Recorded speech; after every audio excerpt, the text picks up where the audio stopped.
tokoh sejarawan. Pada awalnya, keberadaan kerajaan Kutai diketahui berdasarkan 7 prasasti Yupa yang ditemukan menjelang akhir abad ke-19. Namun sayangnya, hingga saat ini, keterbatasan sumber literasi membuat eksistensi sejarah mengenai kerajaan Kutai Martadipura menuai perbedaan versi sejarah di kalangan tokoh sejarawan.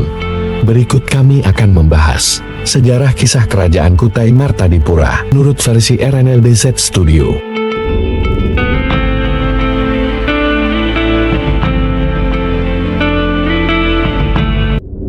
Sebelum kerajaan Kutai didirikan, masyarakat di wilayah itu diketahui menganut kepercayaan, animisme, dan dinamisme. Mengutip dari buku ensiklopedia Sejarah Lengkap Indonesia, dari era klasik hingga kontemporer, bahwasannya teori animisme pertama kali dikemukakan oleh Edward Taylor. Menurut Edward Taylor, istilah animisme berasal dari kata bahasa Latin, yaitu anima, yang berarti jiwa.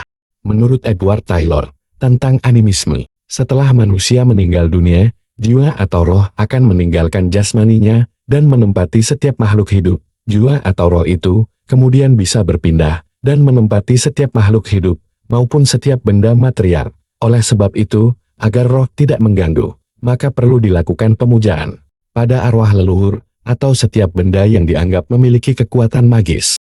Sedangkan dinamisme ialah kepercayaan bahwa segala sesuatu memiliki tenaga atau kekuatan gaib yang bisa berpengaruh terhadap keberhasilan atau kegagalan usaha manusia dalam mempertahankan kehidupannya. Mereka percaya bahwa kekuatan gaib tersebut dapat menolong kehidupan mereka.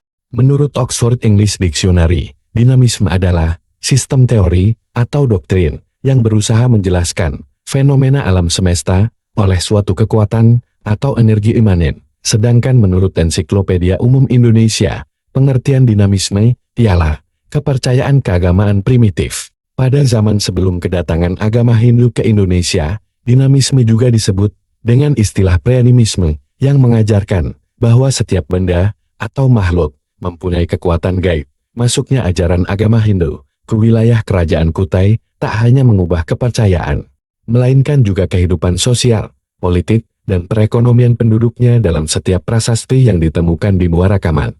Masuknya ajaran agama Hindu ini mulai berkembang pada abad ke-4 Masehi. Catatan di prasasti tersebut menyatakan bahwa masyarakat Kutai telah mendirikan sebuah kerajaan yang teratur. Kerajaan Kutai tersebut ditata mengikuti pola pemerintahan kerajaan di India. Pada masa itu, masyarakat di wilayah tersebut juga dinilai mampu menerima dan mengembangkan unsur-unsur kebudayaan dari luar wilayah kerajaannya.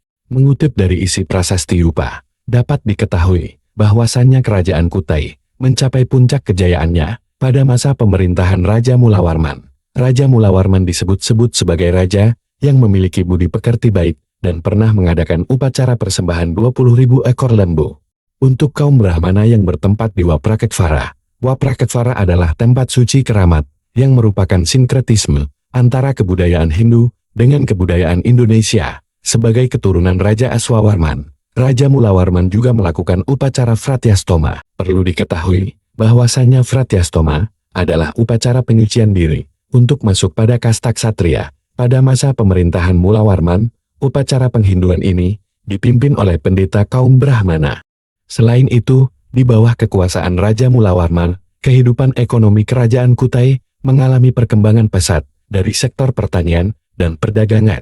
Karena letaknya sangat strategis, Raja Mulawarman adalah sosok raja yang mulia dan terkemuka karena telah memberi sedekah 20.000 ekor sapi kepada kaum Brahmana di tempat tanah yang suci, yaitu Wapraketvara. Dikutip dari buku yang berjudul Dari Suap Raja ke Kabupaten Kutai, terbitan Perpustakaan Nasional Republik Indonesia, bahwasanya Maharaja Mulawarman pernah mengadakan upacara persembahan berupa emas dan 20.000 ekor lembu atau sapi untuk kaum Brahmana. Dalam hal kehidupan perekonomian di kerajaan Kutai mengalami perkembangan pesat dari sektor pertanian dan perdagangan. Kerajaan Kutai terletak di jalur perdagangan yang strategis. Maka, oleh sebab itu, kaum saudagar dari kerajaan India dan Cina melewati Selat Makassar menuju Filipina yang kemudian diperkirakan singgah di kerajaan Kutai Martadipura untuk menjalin hubungan perdagangan.